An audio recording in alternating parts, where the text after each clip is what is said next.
Coming up on this edition of What's Up MKE, we're going to take a look at what our wonderful summer has in store for us, as well as take a peek into the upcoming Brewers season and the Bucks playoffs with our sports analyst, Brian D. In addition to that, we're going to find out where the hottest new place to find a cheeseburger is here in Milwaukee. All that and much, much more on this edition of What's Up Milwaukee.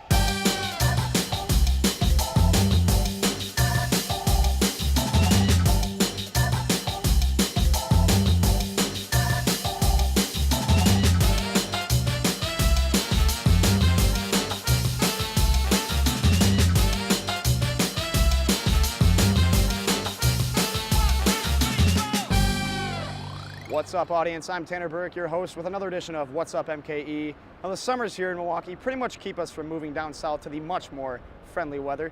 Let's take a look at what our Summerfest has to offer for us this year.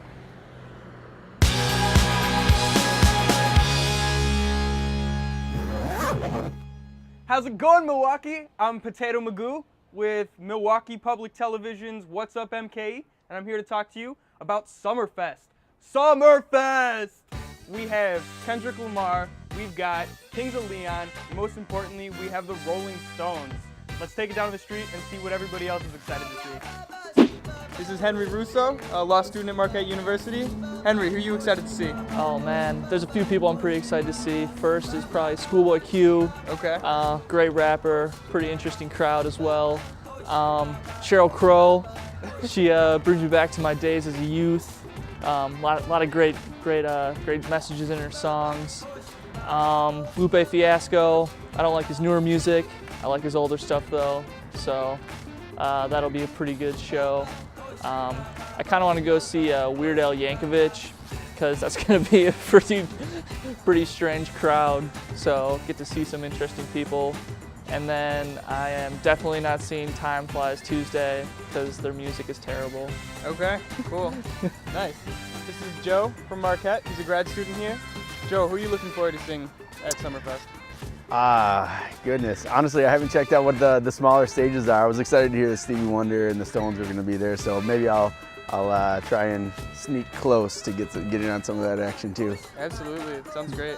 So summers in Milwaukee are incredible. It gets nice out. Everyone kind of comes out and hangs out. The lake is just an incredible place to be. You can go play volleyball, walk down the lake, have a few drinks.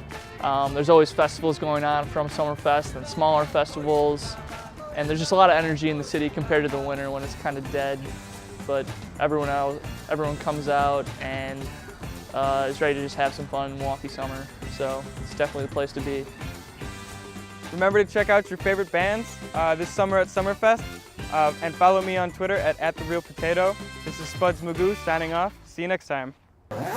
Festivals, concerts, dining, and entertainment, all great aspects of the summers here in Milwaukee. But what's going on in the sports world this summer? I sat down with our sports columnist, Brian D., to see what's coming up this summer in this edition of Sports Break. Hey.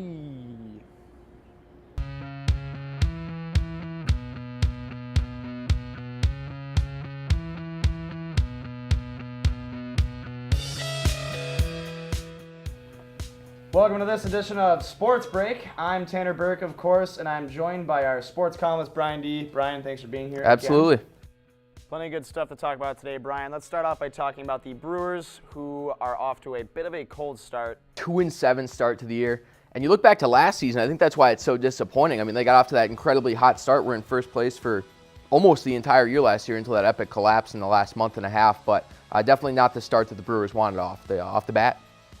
Now, I did think that we were going to have a better start this year. I really thought we were going to turn it around compared to last year. What's going on, Brian? What's the problem? Well, number one, they can't hit. They can't get on base. Not scoring a lot of runs. That seems like a Major League Baseball-wide problem as opposed to maybe just a Milwaukee Brewers problem. Pitchers are just dominating hitters right now in Major League Baseball. You look around the league, you got like guys like Clayton Kershaw, Cy Young winner from the NL, Corey Kluber from the AL, and everybody in between. It's a pitcher's dominant league right now, so it's become a game where you're going to have to start scratching runs across any way you can. getting on base, stealing bases, little base hits. It's not a home run hitter's game anymore like it was in the early 2000s. So, they're going to have to find a way to manufacture some runs as opposed to bashing the ball like they did so well last year when they got off to that hot start. Brian, let's talk about the division. Do you think the Brewers are going to be able to pull it off this year, or are they going to fall apart just like they did last year? It's tough, and especially with the division this year. I mean, obviously St. Louis is St. Louis. They always do that thing to Milwaukee where they're a top-tier organization, so St. Louis is fantastic. A lot of people talking about the Cubs as the hot, sexy team in the division. I mean, you look around the division, the Pirates made the playoffs last year. It's one of the strongest divisions in Major League Baseball. It's going to be tough for the Brewers to compete, and when it comes down to it, it could cost Ron Renneke his job, especially after the collapse that we kind of alluded to earlier last season. So, talking about the Packers, the NFL draft is coming up right around the corner. What are the Packers going to do this year in the draft? It's interesting because obviously the Packers had their season end in such a heartbreaking fashion out in Seattle in the NFC Championship game. And, one of their biggest flaws all season long was kind of that run defense and the lack of a legitimate inside linebacker. So I think that's a route that they might go in the draft. A.J. Hawk is now gone. He got cut. He'll be moving on, somewhere else in his career. Don't know exactly where. But, that inside linebacker position is certainly something that can use an upgrade. You look on the outside, they've lost Tramon Williams to the Cleveland Browns. So there's a gaping hole at cornerback that a couple guys are going to try and fill. Cornerback's another position in need. And then I think one that may be flying under the radar is tight ends. You don't think about the Packers offense as being an offense that lacks weapons. I mean, you got Jordy Nelson on the outside. One of the best quarterbacks in football. Aaron Rodgers, arguably one of the best quarterbacks in football. So you don't see them lacking weapons. But since Jermichael Finley went out with that tragic injury, and he's doing great now, but it seemed pretty bad when it happened. Since Jermichael Finley has left this Packers organization, they've been lacking at the tight end position, working with guys like Andrew Corliss. So tight end could be a position where if they can get a playmaking tight end somewhere in that late first round that really they like, that would certainly benefit Aaron Rodgers quite a bit. And you see it all over the NFL these days. Example 1A, Rob Gronkowski, a guy that can change a game and change an organization as a playmaking tight end. So you start seeing everybody trying to replicate these guys that a slower linebacker just can't cover, and that would be something that would be beneficial to the Packers. And the Packers also have Eddie Lacy, who's another firepower of a weapon. And when you think of Packers, obviously you think of Aaron Rodgers, the passing game, but to have Eddie Lacy to complement that, I mean, defenses are going to struggle are going to continue to struggle to deal with that. What do you think? What do you think about Eddie Lacy? What's your opinion on him? Eddie Lacy's a tremendous back. He's done a lot of great things in his first couple years in the league. But I don't look for the Packers to try and reinvent the wheel. They're a pass-first offense. They're going to spread the field out and throw it around. That's what Aaron Rodgers does. They have the weapons on the outside to do it, and they can make it happen. Randall Cobb's coming back. I don't see them, like I said, reinventing the wheel and trying to become a ground and pound run-first team. But like you said, if you can spread out the field like that, you're putting less players in that box. You're going to be dealing with maybe 4 or 5, 6 guys as opposed to them stacking the box and putting 8 or 9 on the defensive side of the ball. Opens tons of things up for Eddie Lacy, and like you said, great complement to that prolific passing attack that they have in Green Bay. Absolutely. Let's talk about the NBA playoffs. The Bucks. The Bucks are in it. Speaking of fair weather fans, we have some Bucks fans coming out of the woodwork. I don't know about that. Well, there's a lot of good coming out of the Bucks right now. Oh yeah. We got a really young team. We got new jerseys. There's a new stadium in the mix. Positive momentum. A new logo. It's a definite change of mentality and personality as well. How do you think the Bucks are going to hold up in the playoffs? It's tough because they drew Chicago in the first round. I was at a Bucks game covering the game for the media a couple weeks ago, and they were playing the Bulls, and just tons of Bulls fans made the trip up to the Bradley Center. So that could be a huge factor in this series where, if the Bucks can't steal one down in Chicago at the United Center for games 1 and 2, have to come back down 2-0 in the series back to the Bradley Center, and it's filled with Chicago fans, that's not going to help. That's not going to help at all. I think the one positive that the Bucks have going for them right now is that Chicago's a little bit banged up. Obviously, Derrick Rose's health has been an issue for the last seems like forever. So Derrick Rose has been a health issue, and he's coming off some soreness right now in that first surgically repaired knee, not the second one, but the first one where he actually tore the ACL. So he's got some soreness in that knee. Joakim Noah has not been healthy lately. Jimmy Butler, one of our great Marquette guys here from Milwaukee. You always like to see and root for because of his background and his story. Jimmy Butler's been a little bit banged up with his shoulder and elbow injury, so they're not the healthiest group in the NBA right now. Yeah, he did. So not the healthiest group in the playoffs right now, and that obviously bodes in the Bucks' favor.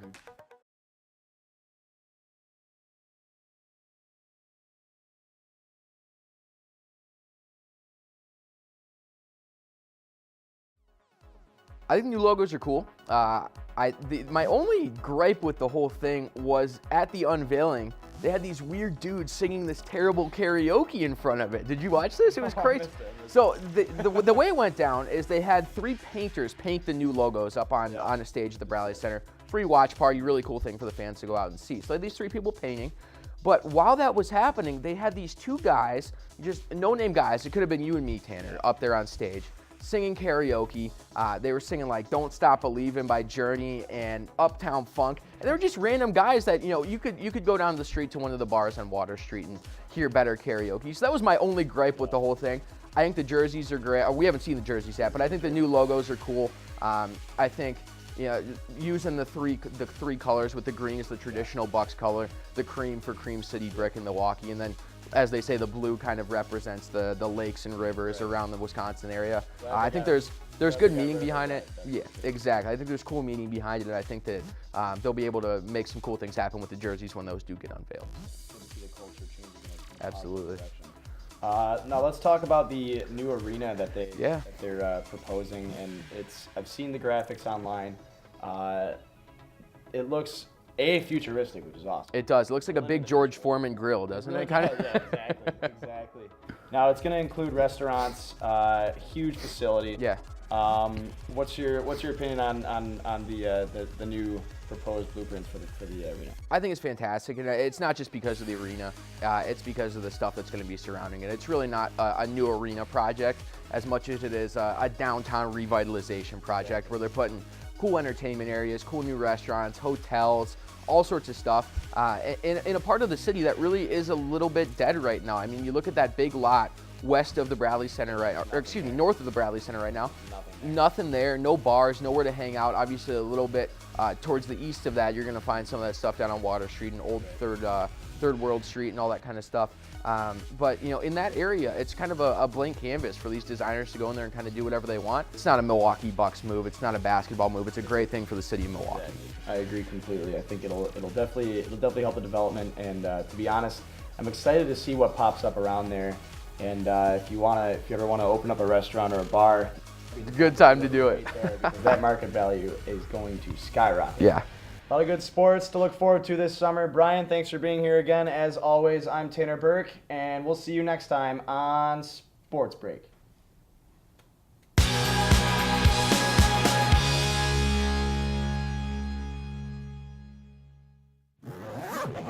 I know what you're thinking. You're sitting there on your couch and you're like, oh my gosh, all this information, it's making me hungry. Well, I'll tell you what. I sat down with Dave Soldman, who will tell you why Soldman's Pub and Grill and Soldman's at Marquette is the best place to get a burger this summer. This is it where I really like this location, honestly. After so many years at Soldman's Pub and Grill, and it gets so busy and we're so tight and it's so compacted, almost like claustrophobic. And here, there's so much more room and this fun music that we play and all these kids having a good time. I'm really, really proud of what I've done here. I was offered this place. I remember the afternoon that I was delivering at my East Side location, which I no longer have. And I came back to the pub to meet with my wife and get in the office and do some things. And I was handed a business card by my bartender, Mike Whittow, who is no longer with Marquette, was there for lunch and he wanted to talk to me. Called Mike right away, and he said, Dave, I'm Mike Whittow, I'm the assistant to the vice president. He says, we love your place. He says, I don't know if you're familiar with Angelo's Pizza. I said, of course I am. I know Donnie. He says, well, we bought the location. I said, I'm aware of it, and it's just sitting here. And he says, we don't know what to do with that location. And we're all sitting in this meeting here, and we're looking at one another, and everyone's thinking, Sobelman's would just be perfect there. And I was blown away by this. I was so flattered, but at the same time, I had 2 restaurants at the time, and you know, 2 restaurants was difficult, 3 was going to be even more difficult. But I kicked it around for several months, and we just knew that this was a natural fit. We were immensely popular with Marquette students, staff, and faculty, and to have a place on campus would just be great.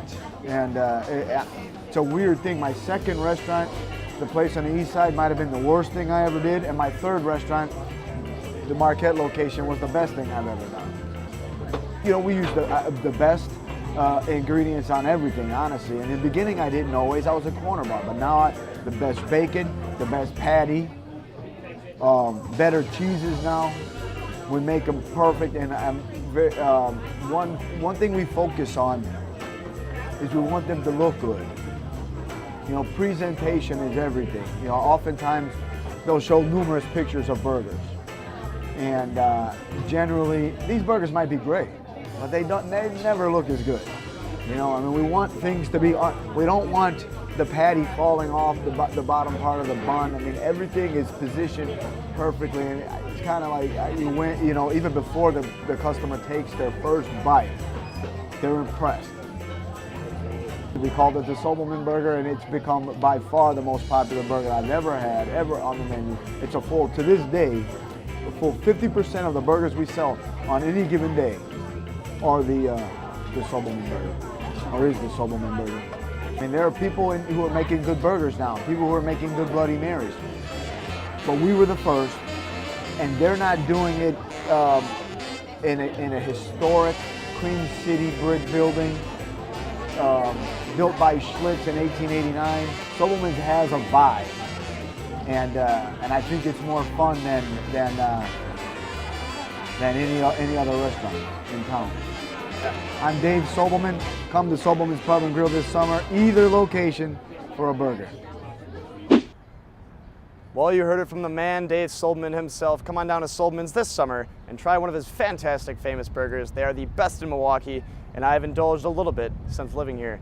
I'm Tanner Burke, and if there's anything that you want us to feature on this show, like us on Facebook, follow us on Twitter, or shoot us an email. Like I said, I'm Tanner Burke, and I'll see you next time on another edition of What's Up, Milwaukee? 1, 2, 3, 4.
How's it going, Milwaukee? I'm Potato Magoo, the real potato. Spuds Magoo. Hey, this is the real potato from MKE What's Up TV. I'm just gonna ruffle his hair a little bit, see what he's doing. He's got a little something right there. Yeah.